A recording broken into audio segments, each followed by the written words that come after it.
Nominal accounts में चार चीज रहता है, चार चीज कवर्ड होता है नॉमिनल अकाउंट में। पहला होता है एक्सपेंस, दूसरा होता है इनकम, तीसरा होता है लॉस और चौथा होता है गेन। एक्सपेंस का मतलब क्या होता है ना, पैसा खर्च करने के बदले अगर हमको बेनिफिट डिराइव हुआ है उसको एक्सपेंस कहते हैं। एक्सपेंस का मतलब हम लोग खर्चा कभी नहीं बोलेंगे, एक्सपेंडिचर का मतलब खर्चा होता है। पैसा हमने खर्चा किया, पैसा हमने खर्च किया, बदले में अगर बेनिफिट मिला तो वो एक्सपेंस है, और पैसा खर्च करने के बदले अगर बेनिफिट नहीं मिला तब तो वो लॉस है।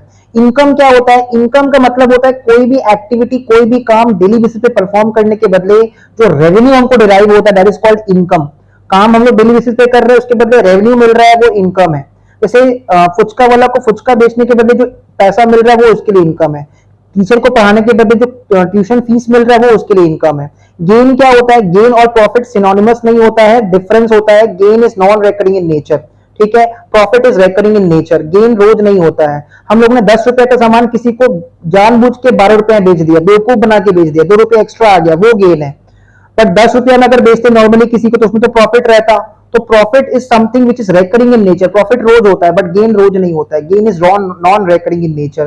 तो नॉमिनल अकाउंट में चारों चीज कवर्ड रहता है, expenses, income, losses and gain. Expense और इनकम का नेचर होता है रेकरिंग, जबकि लॉसेस और गेन का नेचर होता है नॉन रेकरिंग।